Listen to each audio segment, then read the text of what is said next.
ప్యాషన్తో, చాలా ఇష్టంతో, చాలా కష్టంతో ఈ సినిమాని మనకు అందిస్తున్నటువంటి బద్మాషులు డైరెక్టర్ శంకర్ గారిని మాట్లాడవలసిందిగా రిక్వెస్ట్ చేస్తూ ఉన్నాం. క్యాప్టెన్ ఆఫ్ ది షిప్, నేను షిప్ ఎప్పుడు ఎక్కలేదండి. ట్రైలర్ ఎట్లుందన్నా? ఏంది సౌండ్ వస్తలేదు? ఖర్చులకు పైసలు ఇవ్వాలి ఏంది? సౌండ్ వస్తలేదు. ఖర్చులకు డబ్బులు ఇవ్వాలా? ఓకే, థ్యాంక్స్ అండి ఇక్కడికి వచ్చినందుకు, మీడియా వాళ్ళకి, మా గెస్ట్లకి అండ్ మమ్మల్ని బ్లెస్ చేయడానికి వచ్చిన పబ్లిక్ అందరికి. అనే మైకి ఎలా నవ్వుతావా? నవ్వన్నా, మన సినిమా మొత్తం కామెడీ. లాస్ట్లో కూడా వేసినాగా నవ్వండి, it's a comedy film. Observe చేశారా? పర్లేదు బ్రో, ఇప్పుడు నవ్వచ్చు, ఏం కాదు. ఎందుకంటే నాది కామెడీ సినిమానేగా, కామెడీ సినిమానే కాబట్టి నవ్వుకుంటూనే చేసుకుందాం ఫంక్షన్, నో ప్రాబ్లం. సో వచ్చిన వాళ్ళందరికీ థ్యాంక్ యూ. సో మాది ఏం లేదండి, 2 గంటలు నవ్వించడానికి తీసిన సినిమా చాలా బాగా వచ్చింది. నాకు 100% కాన్ఫిడెన్స్ ఉంది జనాలు ఆదరిస్తారని. సో ఇందులో మహేష్ అండ్ విద్యాసాగర్ యాప్ట్గా నటించారు. సో మురళీధర్ గారు కూడా చాలా బాగా చేశారు. ఇందులో సుధాకర్ రెడ్డి గారు కానీ, అంజయ్ కానీ, మల్లయ్య గారు కానీ, మా బాయ్ కూడా చాలా బాగా చేశారు. సో మురళీధర్ గారు సార్ గురించి ఒకటి చెప్పాలి. సార్ గురించి బాగా బయట ఏవేవో వినిపిస్తూ ఉంటాయి, కానీ సారు ఎంత హంబుల్ అంటే, మామూలుగా బ్రేక్ టైంలో సార్కి బ్రేక్ఫాస్ట్ కానీ లంచ్ కానీ చేతిలో వచ్చేది, వాళ్ళ అసిస్టెంట్ తీసుకొచ్చి ఇచ్చేవాళ్ళు. నేను being a director and producer, నేను వచ్చేంత వరకు సారు లంచ్ స్టార్ట్ చేసేవాళ్ళు కాదు.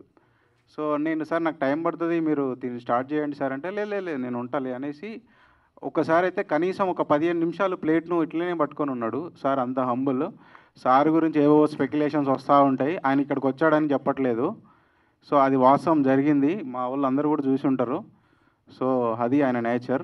సో నాకైతే సార్ నుంచి ఎలాంటి కాంప్లికేషన్స్ రాలేదు. చాలా ఈజీగా ఒక మా ఫ్యామిలీ మెంబర్ లాగా వచ్చి నటించి మాకు చాలా హెల్ప్ చేశారు.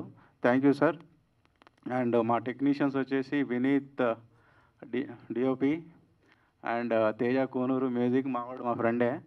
మ్యూజిక్ ఎట్లుంది? సాంగ్స్ ఓకేనా? నచ్చాయా? సో మావాడు ఎక్స్ట్రీమ్లీ టాలెంటెడ్. ఈ సినిమా దేవుని దయ వల్ల హిట్ అయితే మావాడైతే నాకు నెక్స్ట్ సినిమా నువ్వే చేయాలి. ఇంకా వినీత్ అయితే విజువల్స్ చూశారు కదా మీరు. ఆల్రెడీ మనం గురించి టీజర్లో కూడా చెప్పా, సక్సెస్ మీట్లో ఇంకా బాగా మాట్లాడతాం. మేము అందరం బీటెక్ దొంగలం అండి, బీటెక్ బద్మాషులం. నేను కానీ, డిఓపి కానీ, తేజ కానీ, ఎడిటర్ ఇంకో ఆయన ఉన్నాడు ఎడిటర్, ఆయన కూడా బీటెక్ బద్మాషి. సో మేము అందరం బీటెక్ చేసి out of the passion cinema కోసం వచ్చాము. సో అర్థం చేసుకోండి, మమ్మల్ని బ్లెస్ చేస్తారని అనుకుంటున్నాను. సో ఇప్పుడు ఏముందండి, బీటెక్ చేసి ఏదో దొంగ సర్టిఫికేట్, మీరు చూసారుగా రిటర్న్ ఆఫ్ ది డ్రాగన్, దొంగ సర్టిఫికేట్ పెట్టి అట్లా చేసి ఇట్లా చేసి కొడితే నెలకు 14 నుంచి 15 లక్షలు 20 లక్షల ప్యాకేజ్ ఉంది. సో మా ఫ్రెండ్స్ చాలామంది చేస్తూ ఉన్నారు. సో మేము సంవత్సరానికి పర్ యానం. కానీ మేము అవన్నీ వదిలేసి out of the passion cinema కోసం పనిచేస్తున్నాము. ఈ సినిమా చాలా బాగా వచ్చింది, 100% ఎఫర్ట్ పెట్టారు. ఎఫర్ట్ పెట్టడం కాదండి, ఎంజాయ్ చేసుకుంటూ చేసాం. 2 గంటలు ఆడియన్స్ కూడా ఎంజాయ్ చేస్తారని నమ్ముతున్నాను. Thank you. సక్సెస్ మీట్లో ఇంకా బాగా మాట్లాడతాను. ఓకే. ఎన్ని మర్చిపోయారు మీరు? లేదు, కావాలని ఇలా వస్తే నేను కనిపిస్తానని కదా ముందుకు వస్తున్నారు. అవునండి అంట. సారీ అండి, నేను ఇందాక 2-3 పేర్లు చెప్పడం